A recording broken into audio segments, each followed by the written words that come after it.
Yo, shalom. All praises to the Most High. Your host with this sounds from YYBY. All right, now, y'all see the topic.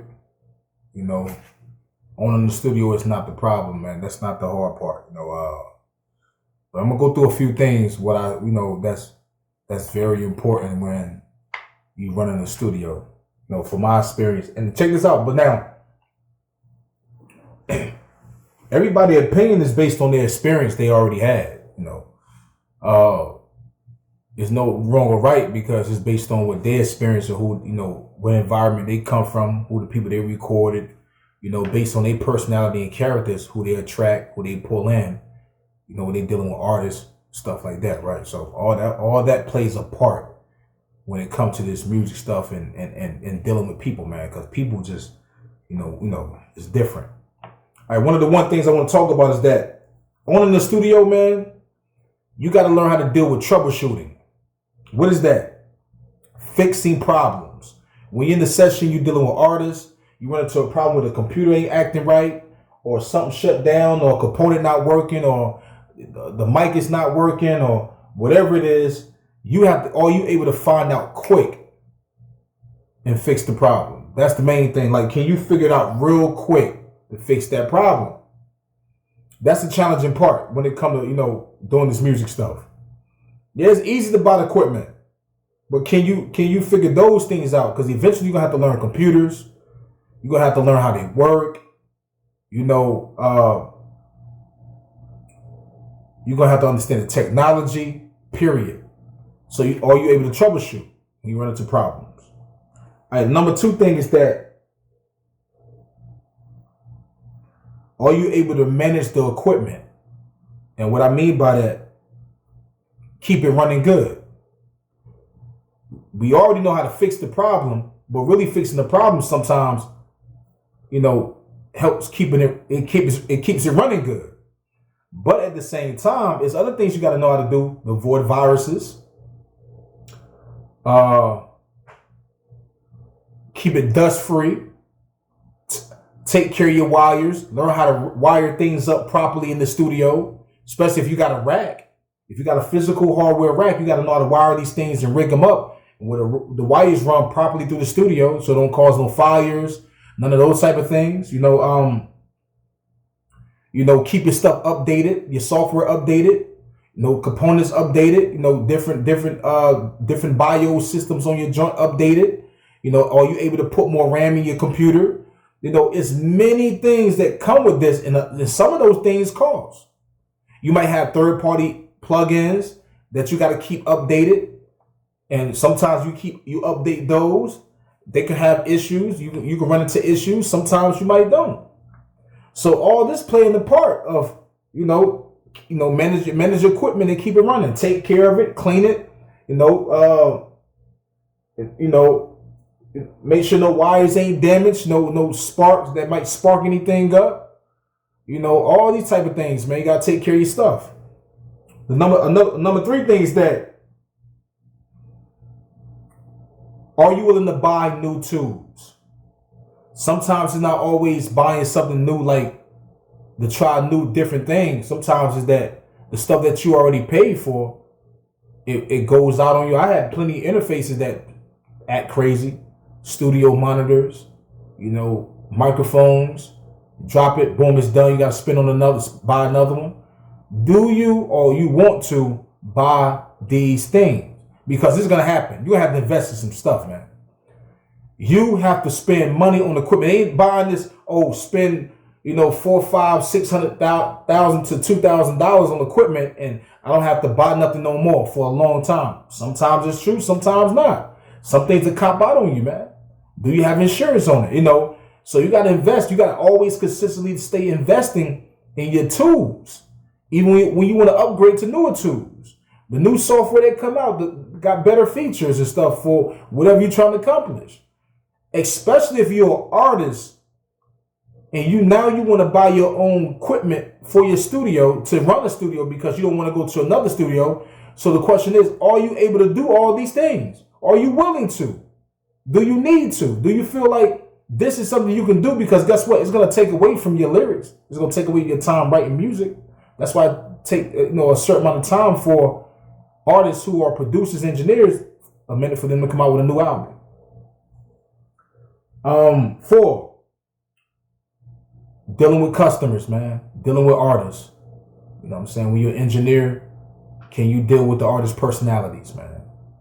Some of the greatest artists have the most craziest personalities, bro. Like, let me tell you, sometimes you get bad fruit, sometimes you get good people, man, and it don't always go right, always don't click right. Even though the artist is important and you're doing business with them, you gotta communicate with them properly, but you can't depend on them to have that same mind frame.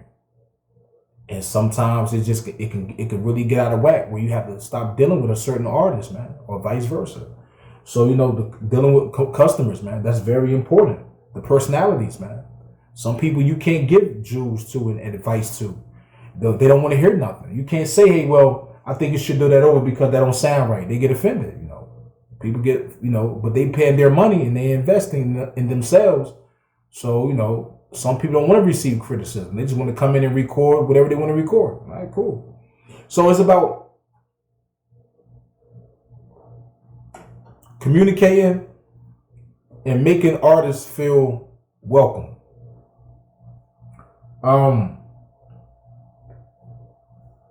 The number 5 thing is that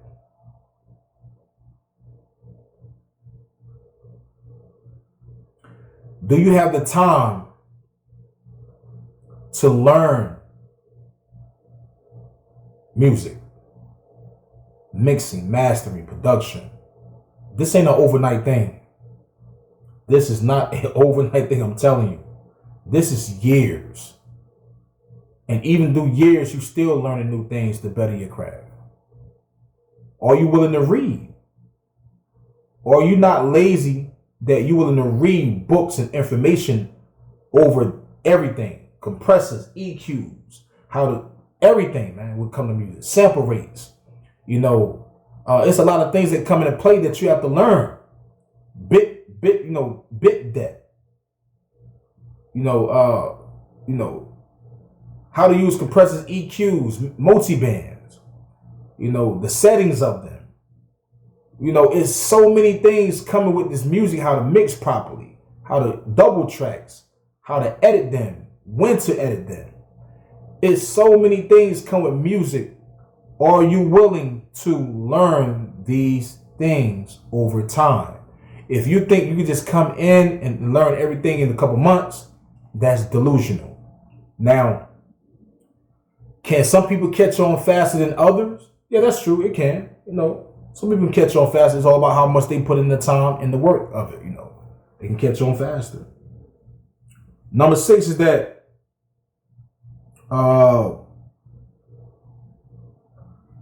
learning how to set the right prices, dealing with artists and how much you think you're worth based on your skills and your ability and your location and all these type of things. That's very important. When you sell yourself short for people, because most people don't appreciate what you bring them to the table anyway. Most people don't, but the question is, will you sell yourself short, man? Are you worthy? Then besides, based on the prices you do present, what other things come with that? What other things come to the table with that? Incentives, deals, give you extra days, extra hours, and extra time, on the session, during the session, and everything. Many of those things, so that's very important too. And the last 7, can you keep your business under control when you happen to get bad apples in your studio? People who don't know how to act, maybe they're too young, or they're too simple-minded, or they're too ghetto, whatever it is. Can you keep it in order, before destruction happens? There's many ways you should be able to do that, This is why you want to book sessions, you pay booking fees, have cameras in your studios to witness certain things, have signs that's let people know this is what's going to happen if you do A, B, C, and D. Have a rule sheet where, when you meet new artists, you send them the rule sheet, read this carefully. This is what I expect for you to do and require of you before you arrive to the studio. You have to keep this stuff in order because You can't expect people to care about your stuff because, like, remember, when you have people who are ignorant, they come to the studio, they tear up stuff, they damage things, man, and then now it goes back to the one of three, buying new tools when things break. People are rough with stuff, not intentionally sometimes, but they grab mic stands, grab this, change it, break it. It don't happen many times. People touch certain things, and I'm like, damn, I gotta pay for something. They shouldn't have touched that. Now I got ways. I learned that I put little signs up, little stickers on certain things like "Do not touch." Simple, and that helps a lot. Instead of me keep reminding them, they see it already. Say "Do not touch" right in front of their face. So these are the things if you decide to get a studio. Again, buying the studio, getting the money and buying the equipment is not the hard part. It's not. It's about, are you willing to manage those things that I just talked about? This is YYBY. Peace.